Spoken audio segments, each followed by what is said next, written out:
तो पिछली वीडियो में हम लोगों ने देख चुका था समतल दर्पण तक हम लोगों ने कवर कर चुका था। अगर आपने अभी तक पिछली वीडियो को हमारे नहीं देखा है तो पिछली वीडियो को जाके कवर कर लीजिएगा। और आज इस वीडियो में हम लोग देखने वाले हैं अवतल दर्पण और उत्तल दर्पण पर प्रतिबिंब निर्माण। तो उससे पहले हम जान लेते हैं अवतल और उत्तल यानी कि गौरीय दर्पण पे किरण आलेख के बारे में।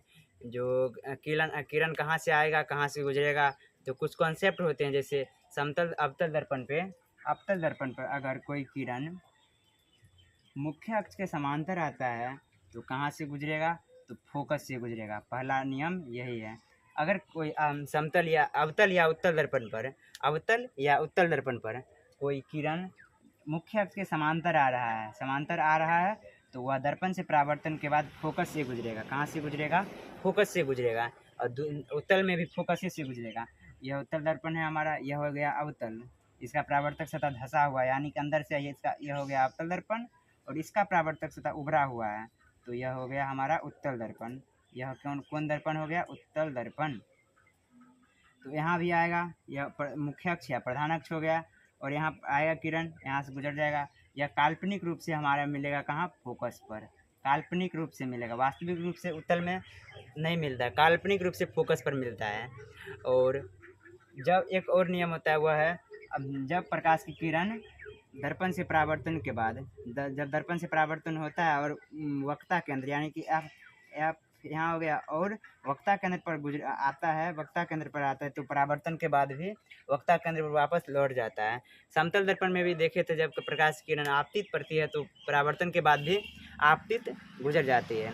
तो इसमें भी अगर कोई प्रकाश की किरण वक्ता केंद्र से गुजरेगा तो परावर्तन के बाद भी वक्ता केंद्र से ही वापस लौट जाएगा। तो एक एक करके हम इसको और सुव्यवस्थित रूप और अच्छे से समझ लेते हैं क्या कहता है।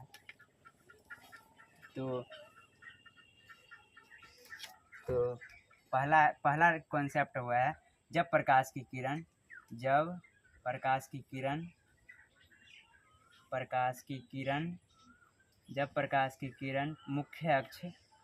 मुख्य अक्ष या प्रधान अक्ष कह लीजिए इसको आप, मुख्य अक्ष के समांतर आती है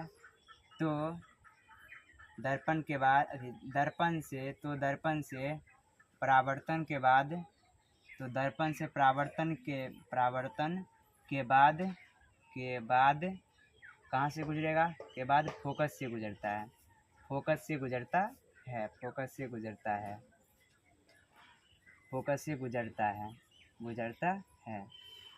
जब प्रकाश की किरण मुख्य अक्ष या प्रधान अक्ष के समांतर आती है तो दर्पण से परावर्तन के बाद फोकस से गुजरता है। तो क्या है गया, जब प्रकाश की किरण मुख्य अक्ष या प्रधान अक्ष के समांतर आती है तो दर्पण से परावर्तन के बाद फोकस से गुजरता है। जैसे हमारा यह हो गया एक अवतल दर्पण, यह हमारा कौन है, अवतल दर्पण।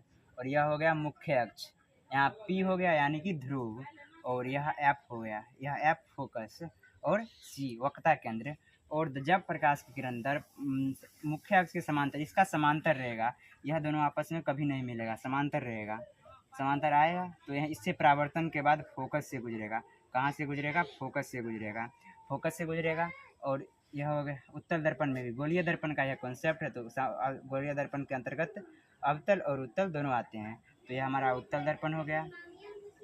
उत्तल दर्पण में भी जब प्रकाश की किरण यह मुख्य अक्ष या प्रधान अक्ष हो गया और इधर वास्तविक रूप से यानी कि काल्पनिक रूप में है, यहाँ हो जाएगा F फोकस और यहाँ C हो जाएगा। और यहाँ दर्पण से आया इसके समांतर और परावर्तन के बाद वापस लौट गया। और यह काल्पनिक रूप से मिलेगा दर्पण के पीछे, फोकस पर ही मिलेगा, लेकिन कहाँ मिलेगा, फोकस पर ही मिलेगा। तो यह हमारा हो गया अवतल दर्पण और यह हो गया उत्तल दर्पण। तो दोनों में समझ लिए, प्रकाश की किरण जब मुख्य अक्ष या प्रधान अक्ष के समांतर आएगा तो फोकस से ही गुजरेगा। कैसे गुजरेगा, फोकस, चाहे वह अवतल दर्पण हो या उत्तल दर्पण हो, गोलीय दर्पण के अंतर्गत आता है। अवतल दर्पण में भी जब मुख्य अक्ष के समांतर प्रकाश की किरण आएगा और परावर्तन के बाद कहाँ से गुजरेगा, फोकस से। और इसमें भी उत्तल दर्पण में भी जब प्रकाश की किरण मुख्य अक्ष या प्रधान अक्ष के समांतर रहेगा तो दर्पण के परावर्तन के बाद फोकस से ही गुजरेगा। तो पहला प्रकाश का नियम, पहला जो कॉन्सेप्ट था यही था। तो और इसका उल्टा ही दूसरा है, जब जब फोकस से जब प्रकाश की किरण निकलेगा दर्पण के परावर्तन के बाद कहाँ जाएगा, मुख्य अक्ष के समांतर जाएगा। जब फोकस से ही हमारा प्रकाश की किरण निकलेगा तो कहाँ जाएगा, मुख्य अक्ष के समांतर ही जाएगा। तो दूसरा नियम यही कहते हैं। तो पहला नियम समझ लिए, तो दूसरा नियम और आसानी से आप लोग समझ जाइएगा। तो पहला नियम क्या कहता है, समझ गए, जब प्रकाश की किरण परावर्तन के बाद मतलब यानी कि मुख्य अक्ष के जब समांतर होता है तो दर्पण के बाद फोकस मतलब परावर्तन के बाद फोकस से गुजरेगा, फोकस एफ से गुजरेगा, और उत्तल दर्पण में भी एफ से गुजरेगा, फोकस से ही गुजरेगा। तो अब दूसरा नियम देखते हैं। दूसरा नियम और भी आसान हो गया, पहला नियम को समझ लीजिए तो दूसरा नियम समझ जाइएगा आसानी से। पहला नियम समझ गए होंगे तो दूसरा नियम भी समझ जाइएगा। तो दूसरा नियम क्या कहता है, तो दूसरा नियम कहता है जब प्रकाश की किरण फोकस से ही निकलेगा तो कहाँ जाएगा, दर्पण से परावर्तन के बाद कहाँ जाएगा, मुख्य अक्ष के समांतर जाएगा। क्योंकि हम पढ़े हैं जब मुख्य अक्ष के समांतर प्रकाश की किरण जाता है तो दर्पण से परावर्तन के बाद फोकस से गुजरता है। कहाँ से गुजरता है, फोकस से। जब फोकस से ही निकलेगा तो कहाँ जाएगा, मुख्य अक्ष यानी कि प्रधान अक्ष के समांतर निकल जाएगा, समांतर निकल जाएगा। तो क्या है, जब प्रकाश की किरण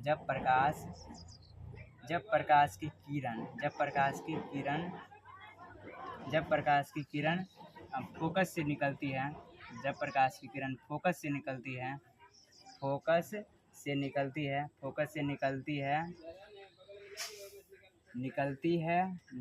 है तो दर्पण से परावर्तन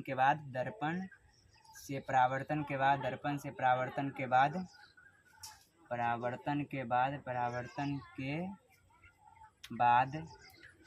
कहाँ से गुजरेगा, तो दर्पण से परावर्तन के बाद मुख्य अक्ष के समांतर निकल जाता है। कहाँ से, मुख्य अक्ष के समांतर निकल जाता है, मुख्य अक्ष के समांतर निकल जाता है,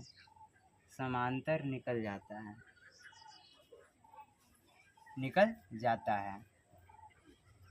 क्या है, जब प्रकाश की किरण प्रधान अक्ष या मुख्य मतलब फोकस से निकलता है तो कहाँ, दर्पण से परावर्तन के बाद मुख्य अक्ष के समांतर निकल जाता है। जैसे यह अवतल दर्पण है, अवतल दर्पण में जब प्रकाश की किरण, यह मुख्य अक्ष कर लीजिए या प्रधान अक्ष है, यहाँ एफ है और यहाँ वक्रता केंद्र सी है, और यहाँ से प्रकाश की किरण निकलेगा, दर्पण से परावर्तन होगा, कहाँ से गुजरेगा, मुख्य अक्ष के समांतर निकल जाएगा, मुख्य अक्ष के समांतर निकल जाएगा।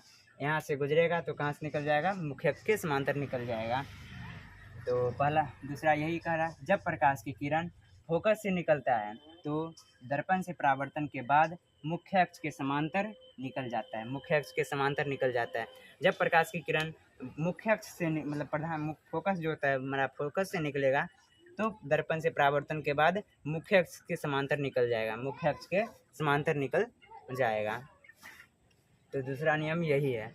जब प्रकाश की किरण कहाँ है, फोकस से निकलेगा, जब प्रकाश की किरण फोकस से निकलेगा तो हमारा दर्पण से परावर्तन होगा और उसके बाद मुख्य अक्ष के समांतर, यानी कि मुख्य अक्ष ये है, इसके समांतर निकल जाएगा। तो दूसरा भी समझ गए होंगे, दूसरा तो और आसान था। अब तीसरा देखते हैं, तीसरा क्या कहता है। तीसरा है, जब प्रकाश की किरण वक्ता केंद्र मतलब यानी दर्पण से परावर्तन के वक्ता केंद्र से गुजरता है तो परावर्तन के बाद वक्ता केंद्र, जब प्रकाश की किरण वक्ता केंद्र पर मतलब वक्ता केंद्र से निकलता है और दर्पण से परावर्तन के बाद कहाँ से गुजर जाएगा, वक्ता केंद्र पर ही वापस लौट जाएगा। तो दूसरा, जैसे यह अवतल दर्पण हो गया और यहाँ फोकस यहाँ सी, और अगर यहाँ से कोई प्रकाश की किरण है और यहाँ से निकला दर्पण से परावर्तन के बाद कहीं नहीं जाएगा, वापस इसी पथ पर लौट जाएगा। इसका पथ यहाँ गया ऐसे और ऐसे भी लौट गया, यानी कि अपना पथ चेंज नहीं करेगा। वक्ता केंद्र पर से प्रकाश की किरण निकलेगा और वापस वक्ता केंद्र पर ही लौट जाएगा। तीसरा प्रकाश का नियम यही कहता है।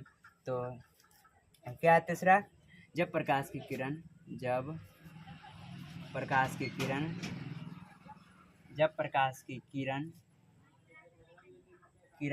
वक्रता केंद्र से निकलती है, वक्ता केंद्र से निकलती है निकलती है तो परावर्तन के बाद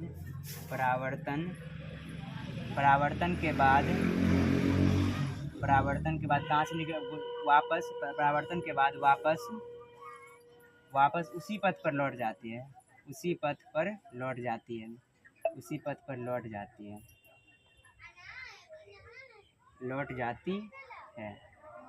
क्या है? जब प्रकाश की किरण वक्रता केंद्र से निकलती है तो परावर्तन के बाद वापस उसी पथ पर लौट जाती है। वक्रता केंद्र से निकलेगा और प्रकाश किरण जाएगा और वापस उसी पथ पर लौट जाएगा। दर्पण में भी जब प्रकाश की किरण वक्रता केंद्र यानी कि यहाँ F और यहाँ C हो गया, वक्रता केंद्र की ओर आपतित होगी तो परावर्तन के बाद भी वापस उसी पथ पर लौट जाएगी। जब उत्तल दर्पण में भी प्रकाश की किरण अगर वक्रता केंद्र की इधर आपतित होगी यानी कि उधर जाएगी तो वापस उसी पथ पर लौट जाएगी। तो समझ गए, तीसरा नियम यही कहता है। जब प्रकाश की किरण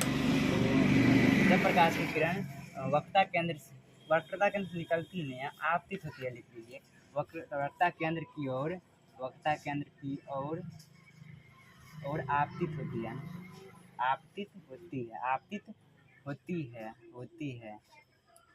होती है तो परावर्तन के बाद उसी पथ पर लौट जाएगा। तो यहाँ भी वक्रता केंद्र की ओर आपतित हुआ और परावर्तन के बाद वापस उसी पथ पर लौट गया।